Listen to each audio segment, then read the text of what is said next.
Quando o mundo parece pesar mais do que o corpo pode carregar. Algumas manhãs começam com um silêncio mais denso. Não é apenas cansaço, é um tipo de peso que não se explica, mas que se sente nos ossos da alma. O café não acorda, o ar parece mais espesso, e qualquer passo adiante exige um esforço quase heróico. Você se pergunta, por que nada está dando certo?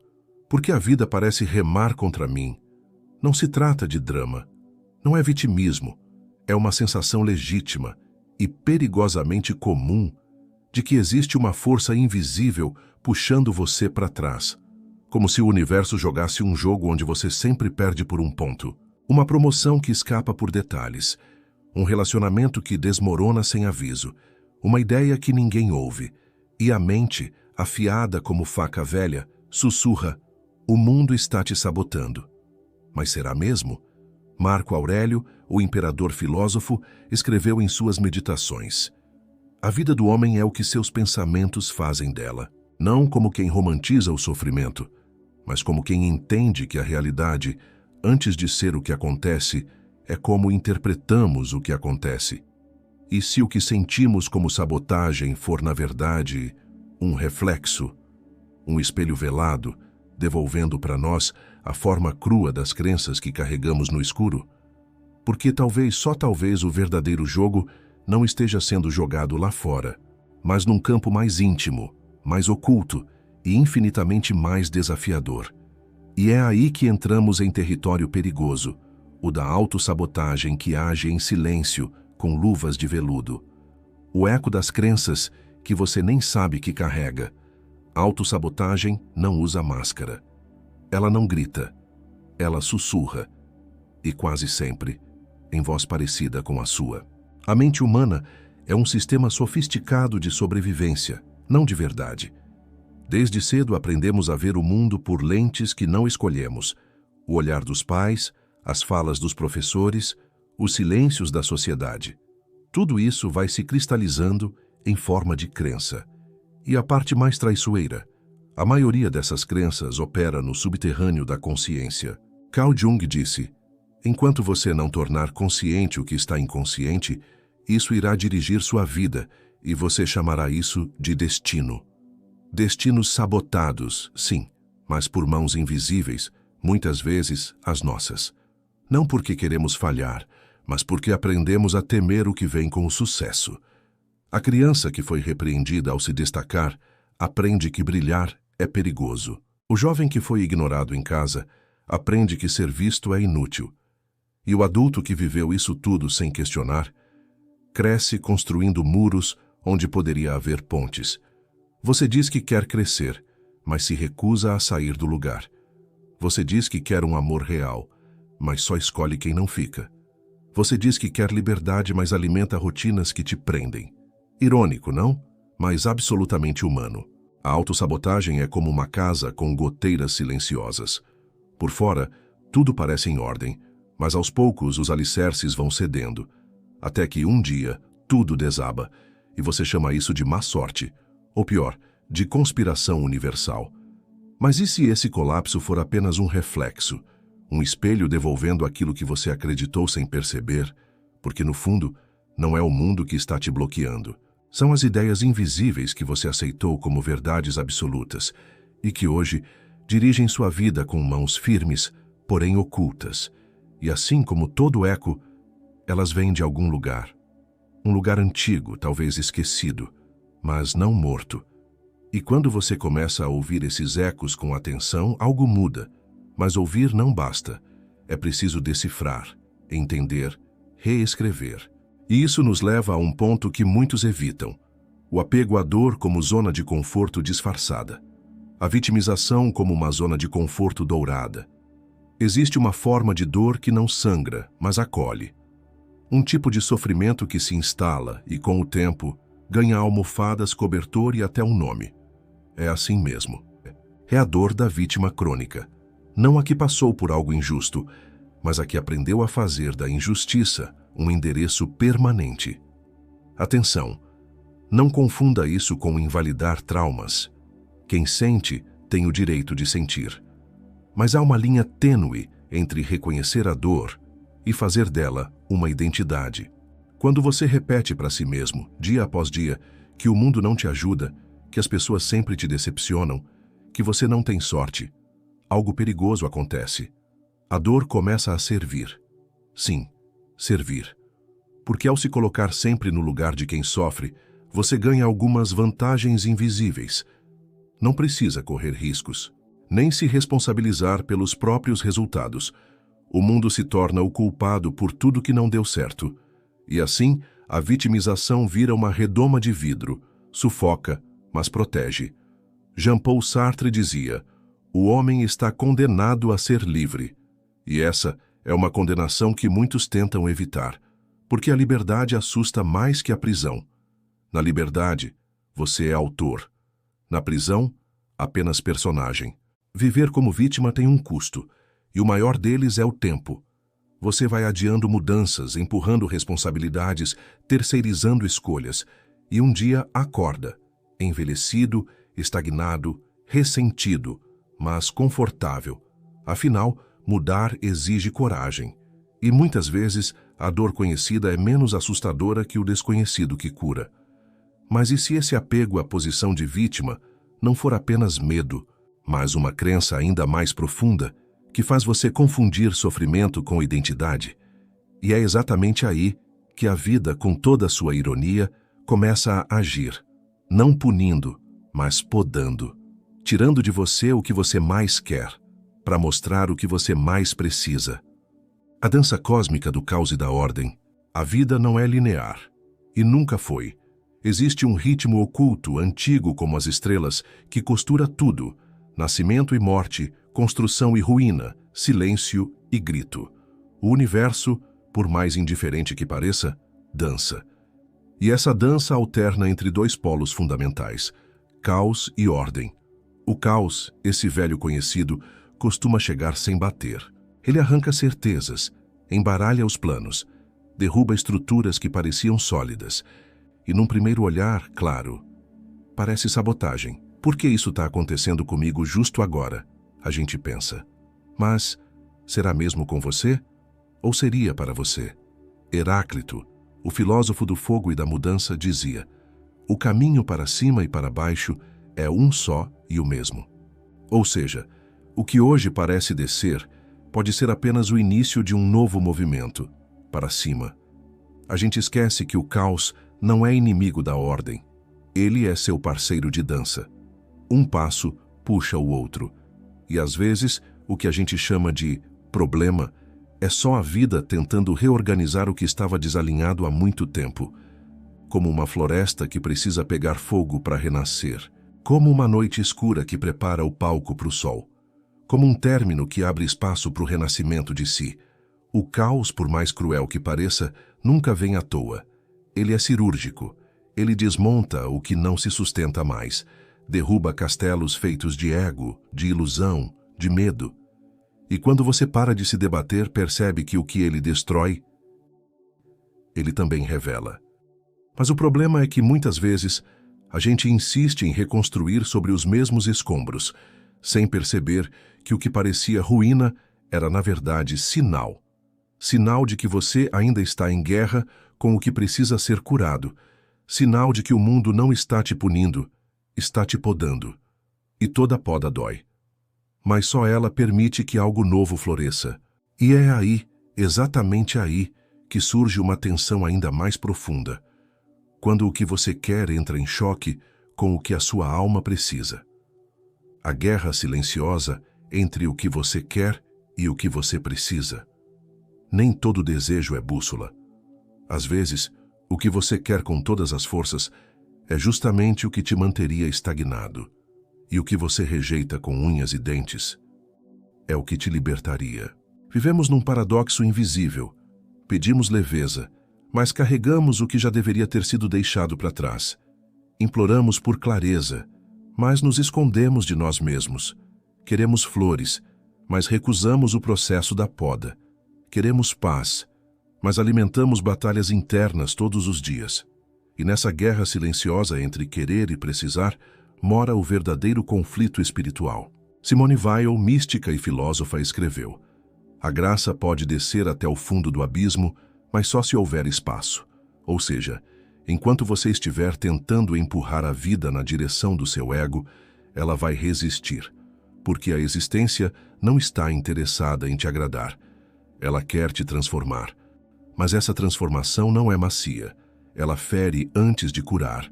Você pede por amor, mas precisa aprender a ficar só. Você quer reconhecimento, mas precisa encarar sua vaidade. Você quer sucesso, mas precisa curar o medo de falhar. A vida, com sua ironia sagrada, não entrega o que pedimos. Ela entrega o que é necessário para que possamos nos tornar alguém capaz de receber o que pedimos. E aí, quando as coisas começam a dar errado, achamos que é castigo, sabotagem, karma. Mas o que se esconde por trás disso pode ser outra coisa. Um realinhamento profundo, uma espécie de não com propósito. Nem para te punir, mas para te despir, porque só quando tudo quebra, você começa a reconstruir com verdade. E é nesse ponto que o mundo, ou o que você chamava de mundo, começa a recusar seus pedidos com firmeza. E cada não que você recebe pode não ser um obstáculo, mas uma proteção disfarçada, uma forma sutil de te impedir de se perder ainda mais de si. Mas e se esses nãos forem, na verdade, bênçãos não reconhecidas? E se o que você chama de fracasso for o único caminho até a liberdade que você ainda não teve coragem de encarar? Quando a vida diz não e você insiste em ouvir talvez, a vida fala, sempre falou, mas a gente só escuta o que quer ouvir. Quantas vezes você já forçou portas que estavam claramente trancadas? Quantas vezes insistiu em alguém que só te oferecia migalhas emocionais num emprego que te adoecia, num projeto que já havia morrido por dentro? Mas ali estava você, racionalizando o insuportável, dando nomes poéticos ao que era apenas apego, chamando insistência de resiliência, chamando ausência de desafio, chamando silêncio de sinal. Nietzsche dizia: temos a arte para não morrer da verdade. Mas às vezes usamos a ilusão com a mesma função, porque a verdade, nua e crua, dói. Dizer isso acabou exige coragem, exige presença e uma brutal honestidade que poucos estão prontos para sustentar. Então a mente cria um mecanismo de sobrevivência. Ela reescreve os sinais, transforma não em ainda não. Transforma ausência em esperança. Transforma rejeição em prova de merecimento. E nesse processo, você deixa de viver o que é, para viver o que gostaria que fosse. Mas o preço disso é alto. Porque toda vez que você insiste em algo que já foi negado pela realidade, você está dizendo não para si mesmo, negando novas possibilidades, recusando novas rotas, amarrando-se voluntariamente ao que dói, mas é familiar. Há um ponto onde a repetição não é mais busca, é prisão. E a ironia cruel é que, no fundo, você sabe que aquilo já não tem vida, mas continua lá tentando reanimar o que não respira mais, como quem faz massagem cardíaca num cadáver emocional. E enquanto isso, a vida, silenciosa mas firme, segue fechando portas para te mostrar outras. Mas você está de costas, e quanto mais ignora os nãos do caminho, mais eles se repetem, cada vez mais altos, até que deixam de ser sussurros e se tornam ruídos internos, dores físicas, esgotamento, ansiedade. E tudo isso por quê? Porque você acredita que perder o que deseja é o fim. Mas e se for o início? E se a vida, ao negar um caminho, estiver te convidando para uma rota que você ainda não consegue enxergar? Talvez a grande sabotagem seja insistir em sonhos que já viraram cárceres. Mas aí surge a pergunta que muitos evitam. Você está lutando por algo que ama, ou por medo de não ter nada no lugar? A ilusão do controle e o ego que chora no escuro. Há um momento na vida em que você percebe que, por mais que tente, o controle é uma miragem. Você acorda cedo, segue listas, repete mantras, faz planos, se esforça para manter tudo no lugar, como quem segura uma torre de cartas em meio a um vendaval. Mas ainda assim, algo escapa. Sempre escapa. E então, vem o vazio. É o ego, esse velho ator, percebendo que o roteiro não está mais nas mãos dele. Chora, mas em silêncio, porque admitir que perdeu o controle seria reconhecer que nunca o teve. Spinoza já alertava. O homem livre em nada pensa menos que na morte, e sua sabedoria é uma meditação não da morte, mas da vida. Mas para viver de fato é preciso antes desapegar do controle, porque o controle é o disfarce mais sofisticado do medo. Medo de perder, medo de mudar, medo de não ser suficiente, medo de deixar o tempo agir e ver o que sobra quando tudo que era artifício se desfaz. O ego quer ter certeza antes de dar o próximo passo. Quer garantias, contratos assinados, promessas de eternidade. Mas a vida não funciona assim. Ela é fluxo, movimento. E o que resiste ao movimento, quebra. Você luta para controlar as pessoas, os sentimentos, os ciclos, mas tudo o que realmente importa está fora do seu domínio. A chuva, a morte, o amor que vai, a memória que falha, o tempo que leva embora o que você jurou que seria para sempre. E nesse esforço para manter as rédeas, você não vive, você administra. Você tenta negociar com o caos, mas o caos não barganha. Ele revela. E aí, no escuro, quando as luzes se apagam e os barulhos cessam, o ego se encontra com aquilo que evitou a vida inteira, a vulnerabilidade. Sim, o ego chora, mas não por dor, por impotência. Porque ele construiu castelos imaginários e agora assiste tudo ruir. Não há punição nisso. Há verdade. Há a chance rara de perceber que você nunca foi o arquiteto, sempre foi o viajante. E talvez seja só nesse colapso do controle que nasça a confiança. Aquela fé silenciosa de quem já não precisa entender tudo, apenas estar presente. Mas para chegar nesse ponto, é preciso passar pelo medo de desmoronar. É preciso deixar o ego morrer e não correr para reconstruí-lo. E é nesse ponto, nesse luto invisível, que muitas pessoas se sentem sabotadas pela vida, quando na verdade estão sendo despidas do que nunca foi delas. E isso nos leva a algo ainda mais inquietante. E se aquilo que você está tentando consertar nunca esteve quebrado? O vício em se medir pela régua errada. Você já parou para pensar quantas vezes se sentiu-te menos por usar uma régua que nunca foi feita para você? Desde cedo, ensinam a gente a correr, mas não dizem para onde. O mundo oferece métricas, títulos, salários, likes, aparências, uma coleção de números e troféus imaginários que você passa a vida tentando alcançar, como se fossem os únicos parâmetros válidos de valor. Mas e se tudo isso for só um espelho distorcido? Quantas vezes você se cobrou por não ser mais produtivo, mais bem-sucedido, mais carismático, mais feliz, comparando sua travessia interna com o vitral polido da vida alheia? Albert Camus escreveu: a verdadeira generosidade para com o futuro consiste em dar tudo ao presente. Mas como fazer isso quando sua cabeça vive presa numa métrica que nunca foi sua? Como viver o agora se você está sempre correndo atrás de um ainda falta? Você começa a se medir pela régua do outro, pela régua da pressa, da perfeição, do desempenho. Mas essa régua não considera suas dores, seus ritmos, sua história. Ela só mede resultado, e não profundidade. E o mais cruel disso tudo, você começa a achar que está atrasado. Mas atrasado em relação a quê? A um tempo inventado, a uma corrida que não tem linha de chegada, a uma expectativa que você nunca teve a chance de questionar. O vício em se medir pela régua errada é silencioso, mas corrosivo. Ele te faz duvidar de quem você é, te convence de que está sempre devendo alguma coisa, de que nunca é suficiente, nunca é pronto, nunca é lá. Mas o que é lá? Você já se perguntou isso de verdade? Talvez esse lá que tanto te prometeram nem exista. Talvez o seu valor não esteja em chegar onde todos querem estar, mas em sustentar quem você já é, mesmo quando isso não encaixa nas prateleiras do mundo.